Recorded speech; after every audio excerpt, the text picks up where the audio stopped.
नमस्कार। ये महाभारत कथा पूरी तरह से वेद व्यास महाभारत के ऊपर आधारित है। यदि आप इसका निरंतर श्रवण करते रहना चाहते हैं तो इस चैनल को सब्सक्राइब जरूर कर लें और आगे आने वाली सभी पॉडकास्ट के नोटिफिकेशन के लिए बेल आइकन को भी जरूर से प्रेस कर दें। अब हम सुनेंगे युधिष्ठिर के द्वारा दुर्योधन की पराजय, द्रोण के हाथ से शिबी का वध तथा भीम के द्वारा कलिंग, ध्रुव, जयराज, दुर्मद और दुष्कर्ण का वध।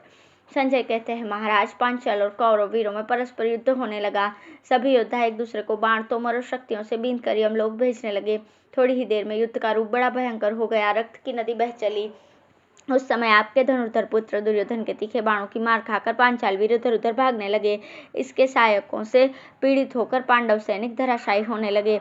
उस समय आपके पुत्र ने जैसा पराक्रम किया वैसा कौरव पक्ष के किसी भी दूसरे वीर ने नहीं किया। दुर्योधन के द्वारा पांडव सेना को नष्ट होते देखकर पांचाल वीर भीम को आगे करके उस पर टूट पड़े। उसने भीम को 10, नकुल सहदेव को 3-3, विराट और द्रुपद को 6-6, शिखंडी को 100, धृष्टद्युम्न को 70, युधिष्ठिर को 7 और केकई तथा चेदी देश के योद्धाओं को अनेकों तीखे तीरों से बींधने शुरू किया। फिर सात्यकी को 5, द्रौपदी के पुत्रों को 3-3, घटोत्कच को बहुत से बाणों द्वारा बींधकर सिंहनाद किया। इसके अलावा सैकड़ों योद्धाओं और उनके हाथियों को भी काट गिराया। तब पांडवों की सेना रणभूमि से भागने लगी। यह देखकर राजा युधिष्ठिर क्रोध में भरकर आपके पुत्र को मार डालने की इच्छा से उसकी ओर बढ़े। दुर्योधन ने 3 बाणों से धर्मराज के सारथी को घायल करके एक बाण से उसके धनुष को काट दिया। तब युधिष्ठिर ने शीघ्र ही दूसरा धनुष लेकर 2 भल्लों से दुर्योधन के बीच धनुष के 3 टुकड़े कर दिए। फिर 10 तीखे सहायकों से उसे बींध दिया। युधिष्ठिर के छोड़े हुए बाण दुर्योधन के मर्म स्थानों को छेद कर पृथ्वी में समा गए। तदंतर धर्मराज ने दुर्योधन पर एक और भयंकर बाण चलाया। उसकी चोट से दुर्योधन को मूर्छा आ गई और वो रथ की बैठक पर लुढ़क गया। थोड़ी देर में जब होश हुआ तो उसने पुनः सुदृढ़ धनुष हाथ में लिया। इतने में विजयाभिलाषी पांचाल वीर तुरंत दुर्योधन के पास आ पहुंचे। उन्हें आते देख आचार्य द्रोण ने दुर्योधन की रक्षा के लिए बीच में ही उन्हें रोक लिया। फिर तो आपकी और शत्रुओं की सेनाओं में महान संग्राम होने लगा। उस समय अर्जुन, सात्यकी, युधिष्ठिर, भीम, नकुल सहदेव सेना सहित धृष्टद्युम्न, राजा विराट, केकई, मत्स्य, साल्व तथा राजा द्रुपद ने भी द्रोणाचार्य पर धावा किया। द्रौपदी के 5 पुत्र और राक्षस घटोत्कच भी अपनी सेना साथ लेकर उन्हीं की ओर बढ़े। प्रहार करने में कुशल 6000 पांचालों तथा प्रभद्रकों ने भी शिखंडी को आगे रखकर द्रोण पर ही आक्रमण किया। इस प्रकार पांडव पक्ष के दूसरे महारथी भी एक ही साथ आचार्य द्रोण की ओर लौट पड़े।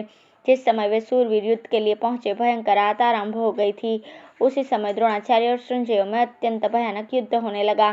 सारे संसार में अंधकार छा जाने के कारण कुछ भी नहीं दिखाई देता था। अपने पराये की पहचान नहीं हो पाती थी। उस प्रदोष काल में सब लोग उन्मत्त से हो रहे थे। रणभूमि की धूल रक्त की धारा में सन कर बैठ गई थी। रात्रिकाल के उस घोर युद्ध में पांडव और संजय क्रोध में भरकर एक साथ ही आचार्य द्रोण पर टूट पड़े। किंतु आचार्य के सामने जो प्रधान महारथी आए उनमें से कुछ को तो उन्होंने यमलोक के घर भेज दिया और बाकी सबको मार भगाया। द्रोण ने अकेले ही हजारों हाथी, 10,000 रथ, लाखों पैदल और अरबों घुड़सवार काट डाले। धृष्टद्युम्न के पुत्र तथा कैकयों को भी शीघ्रगामी सहायकों से घायल करके प्रेतलोक पहुंचा दिया।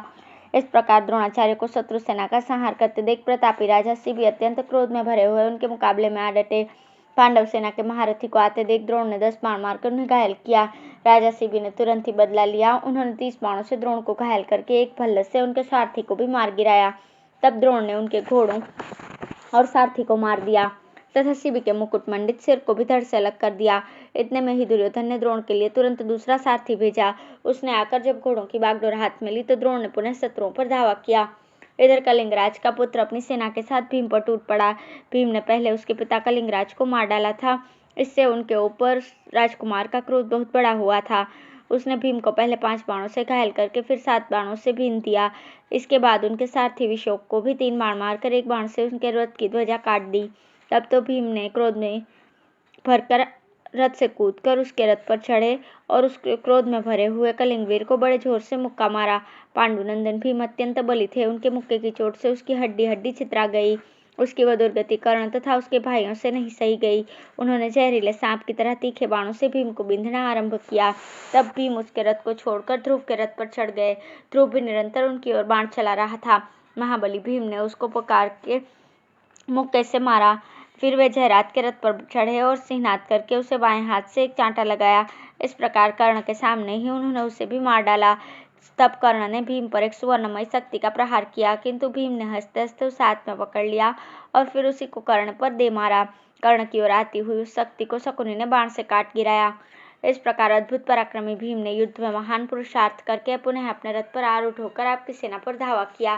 क्रोध में भरे हुए यमराज की भांति भीम को आते देखकर आपके पुत्रों ने बाण मारकर उसे आगे बढ़ने से रोक दिया और बाण वर्षा से उन्हें आच्छादित कर दिया। यह देखकर भीम ने अपने बाणों से दुर्मत के सारथी और घोड़ों को यमलाक पहुंचा दिया। दुर्मत दुष्कर्ण के रथ पर जा चढ़ा। अब एक ही रथ पर बैठे हुए दोनों भाइयों ने भीम पर धावा किया और उन्हें तीखे तीरों से बींधने लगे। तब भीम ने कर्ण, अश्वत्थामा, दुर्योधन, कृपाचार्य, सोमदत्त और बालिक के देखते देखते दुर्मद और दुष्कर्ण के रथ को लात से मारकर पृथ्वी में धंसा दिया। फिर आपके उन दोनों पुत्रों को मुक्के से मार मार कर उनके प्राण निकाल दिए और बड़े जोर से गर्जना की। उस समय कौरव सेना में हाहाकार मच गया। भीम की ओर देखकर राजा लोग कहते थे, ये भीम नहीं, भीम के रूप में साक्षात भगवान रुद्र हैं जो कौरवों से युद्ध कर रहे हैं। महाराज, यूं कहकर सब राजा भागने लगे। सबके होश उड़ गए थे। सभी अपनी सवारियों को तेजी से भगाए लिए जाते थे। उस समय दो आदमी एक साथ नहीं दौड़ते थे, सब अकेले ही भाग रहे थे। इस तरह उस प्रदोष काल में भीम ने कौरव सेना का भलीभांति संहार किया। इससे नकुल, सहदेव, द्रुपद, विराट, केकय तथा राजा युधिष्ठिर को बड़ी प्रसन्नता हुई और वे भीम की प्रशंसा करने लगे। धन्यवाद।